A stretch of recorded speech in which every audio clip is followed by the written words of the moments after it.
Bonjour, c'est Crypto et j'espère que vous allez bien. Ah oui, on se lève avec beaucoup de rouge et on va expliquer pourquoi. Qu'est-ce qui est en train de se passer? Pourquoi on est vraiment dépendant aujourd'hui sur cette clôture de semaine? Et oui, c'est vendredi, du S&P 500 et du Nasdaq. On sait très bien que ça bouge beaucoup le vendredi sur la finance traditionnelle, sur les indices, et on va regarder exactement ce qui va se passer. Quel est l'impact que l'on pourra avoir au niveau de Bitcoin? Parce que on est dans une zone vraiment tendue. Clairement, on sent le cours de BTC qui est fébrile et qui emporte donc de ce fait-là les alts avec lui. Et ce BTC fébrile pourrait très bien aller chercher encore les 93 000 $, si ce n'est pas plus bas. On va expliquer ça dans quelques instants. Mais avant, il faut impérativement comprendre que là, on attend la finance traditionnelle. Et oui, on a eu hier 219 000 inscriptions au chômage versus 214, donc ça veut dire une augmentation de ces inscriptions au chômage. On va avoir un taux de chômage sur janvier qui va être déterminant, 4,1 attendu, il faut pas qu'on augmente au-dessus de 4,1. 4,2, je pense que ça devrait passer. 4,3, 4,4, ça va être compliqué. Ça, je pense que je vous l'expliquerai dans la vidéo hebdomadaire, donc, c'est-à-dire samedi, donc demain. Mais ça fait partie des indicateurs de Jérôme Powell, de la Fed, si oui ou non il baisse les taux.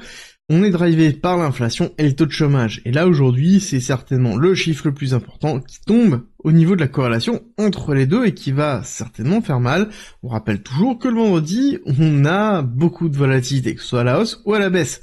Et surtout quand on regarde le S&P 500 et le Nasdaq dans quelques instants, bon, le S&P 500, on voit bien qu'on est au niveau d'un palier fort et puissant, un palier qui a été longtemps rejeté ici. On est en train de se diriger de la même façon là, même si on est allé clôturer un petit peu au-dessus, on a été re-rejeté par la suite, donc on pourrait très bien faire ça et être re-rejeté et aller retester quelque chose de plus bas. Pourquoi?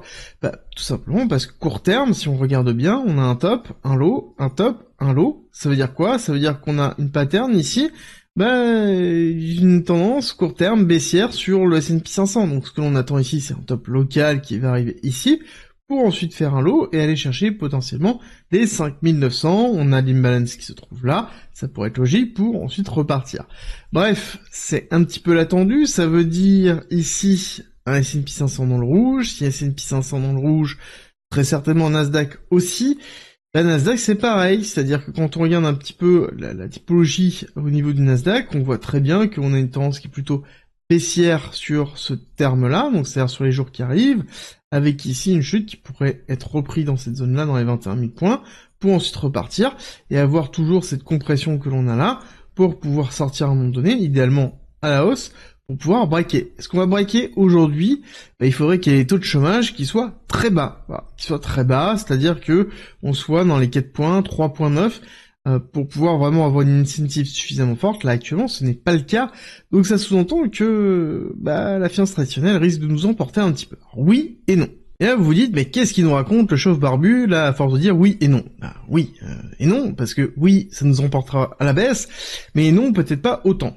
Pourquoi? Parce que quand on regarde le ratio Bitcoin versus Nasdaq, on voit très bien que là on se dirige vers une grosse résistance. On a encore un petit peu de place, on peut descendre ici, donc c'est une sous-performance de BTC.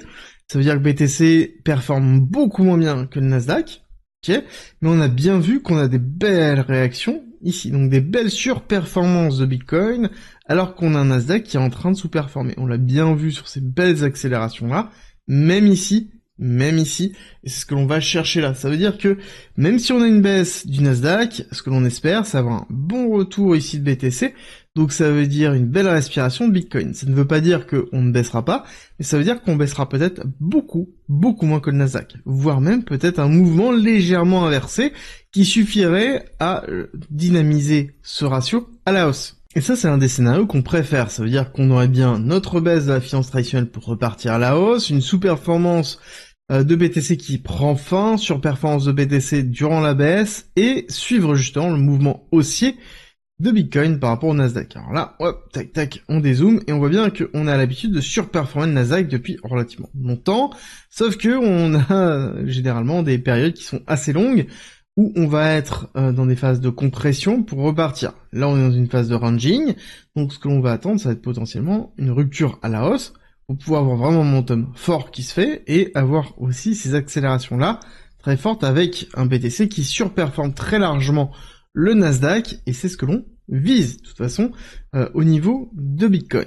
Maintenant, court terme, quand on regarde court terme, on voit qu'on est en train de descendre en escalier. Déjà, c'est une bonne chose, on ne descend plus en ascenseur, hein. Je veux dire, d'habitude, quand on descend, on a des mèches qui sont comme ça, des mèches de liquidation. Là, ce n'est plus le cas, on voit que c'est racheté systématiquement, mais on continue à descendre. Mais ce qui est plutôt logique, parce que là, on a une psychologie baissière qui est très forte. On voit qu'il y a beaucoup de personnes qui sont en train de capituler, qui sont en train d'aborder. Beaucoup de personnes qui, tout simplement, se disent qu'il n'y aura pas de bull run, que ça n'existe pas, etc., etc. Et forcément, on a une pression qui est en train de se faire. Et je pense aussi très fortement que même si c'est racheté, on va continuer à aller chercher plus bas. On est en train d'aller chercher ici les 618, donc c'est à les 95 000. On avait noté cette zone-là il y a un certain temps. Moi, je pense plutôt qu'on ira chercher un petit peu plus bas, dans les 93 000. Là, c'est vraiment une grosse zone pour moi. Si on a une réaction haussière dans les 93 000, une belle réaction haussière bien forte, je vais certainement la prendre pour pouvoir accompagner le cours. Après, il va falloir voir court terme pour pouvoir exécuter si oui ou non on se fait pas déglinguer et si oui ou non on se retrouve pas sur, à contrario, une grosse mèche qui liquide tout ça, parce que quand on descend doucement en ascenseur comme ça, généralement le mouvement haussier va être puissant, d'accord? C'est l'inverse de ce que l'on retrouve systématiquement quand on descend, hop, comme ça, on réaccélère. Pareil, quand on chute comme ça, on remonte en escalier pour rechuter, quelque chose qu'on n'aime pas, d'accord? Là, c'est plutôt positif le fait de voir ici cette construction baissière, et on l'a déjà vu à plusieurs reprises. Si vous regardez ici, on a fait, hop, construction baissière, accélération, construction baissière. Alors oui, on a fait un plus bas, on est d'accord? Et ensuite, on a eu une construction haussière, et on a chuté. D'accord? Vous voyez bien la différence, systématiquement, on a une construction du cours, et ensuite on a des phases de liquidation. La construction du cours vient du fait que on ne croit pas à ce qui est en train de se passer. Et c'est exactement ce que l'on vit au niveau de BTC. BTC, on a une dominance de Bitcoin qui actuellement écrase tout, hein. On est en train de monter, on a 62 points, je pense qu'on peut monter encore beaucoup plus haut, retourner à 64, pourquoi pas 66, voire même ici aller chercher le haut dans les 70, hein, d'accord? On voit que on a un order block ici, donc pourquoi pas. Mais donc, ça veut dire qu'on aurait Bitcoin qui absorbe absolument tout, et on ne voit de toute façon plus du tout les bonnes nouvelles qui sont en train d'arriver. Parce que oui, il y a des bonnes nouvelles. Alors, je sais, c'est compliqué, on ne le voit pas sur le cours, mais pourtant, je vous assure qu'il y a des bonnes nouvelles. Et plus je vois en fait la typologie de cours, plus je vois les bonnes nouvelles, plus je me dis, ok, on est en train vraiment de poser un bottom. Est-ce que c'est là, est-ce que c'est plus bas à 85 ? C'est pas forcément la question. Là, c'est qu'on a vraiment quelque chose qui est en train de se faire. On a le groupe média Trump qui a ouvert une nouvelle branche de leur côté pour pouvoir lancer des ETF, Made in America, US Energy Independence et Bitcoin Plus. Bitcoin Plus, on sait pas trop ce que c'est, mais ça empêche que eux-mêmes lancent leur propre ETF. Alors pourquoi s'embêter? Pourquoi laisser BlackRock? Non, nous-mêmes, on lance notre propre ETF. Il n'y a pas de souci. On est spécialiste des produits dérivés. Étant donné qu'on a fait un même coin, on fait un ETF. C'est tout pareil. Il n'y a pas de problème. Mais néanmoins, l'avantage, c'est qu'on a vraiment une prise de position qui est en train d'être effectuée par la présidence, alors, par la présidence, non, par la société de la famille Trump, mais ça empêche qu'il y a quand même une liaison très forte avec le président des USA. Même s'il dit qu'il n'est pas forcément au courant, je pense qu'il est quand même bien au courant de ce qui est fait.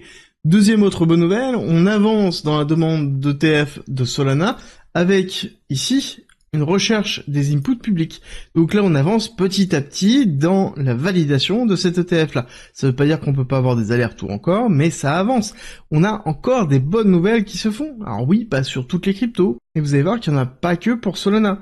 On avance, on a ici l'Iowa qui lance le projet de loi pour investir directement en Bitcoin, pour créer une réserve stratégique. On va voir si c'est oui ou non validé, mais je pense qu'il y a de grandes chances que ce soit validé, que ce soit en première instance ou que ce soit en seconde instance. Et ça rentre dans le plan américain de se dire, ok, on valide aussi les stablecoins, on pose une réglementation très forte pour que les USA gardent la main sur les stablecoins, et ça renforce le dollar partout dans le monde. Si la crypto est adoptée partout, et que c'est l'USDT ou l'USDC qui est choisi comme paire, et que ce sont les principales qui sont utilisées, c'est comme si on faisait des échanges directement en dollars. Et en plus, ces sociétés-là utilisent leurs fonds pour acheter de la dette américaine pour pouvoir être rentable. Donc l'un dans l'autre, c'est un cycle qui est positif pour les USA, et ils ont volonté, je pense, à durcifier le contrôle de façon à ce que vraiment les USA gardent la main sur l'USDT, l'USDC et la manne que ça peut représenter, la force que ça peut représenter pour l'évolution du dollar. Et on voit bien la prise de position, de toute façon, de World Liberty Financial, donc qui est le protocole de la famille Trump, qui achète des tokens comme Ondo. Ondo qui est en train de se lancer et qui développe, qui n'est plus un protocole maintenant, et qui lance Ondo Chain, qui est ici l'Omni-Chain spécialisé dans le RWA, donc le véritable leader qui est en train de prendre position, qui marque en fait son terrain, et qui est accepté ici par World Liberty Financial, parce que ils définissent bien que World Liberty Financial doit créer une réserve stratégique de tokens, et on voit qu'ils achètent du Ondo, qu'ils achètent de l'Ethereum, qu'ils achètent du BTC, qu'ils achètent beaucoup d'Ethereum. Et pourtant, Ethereum est décrié. Tout le monde trouve que c'est à chier. Tout le monde dit que c'est, de toute façon, la pire performance du monde.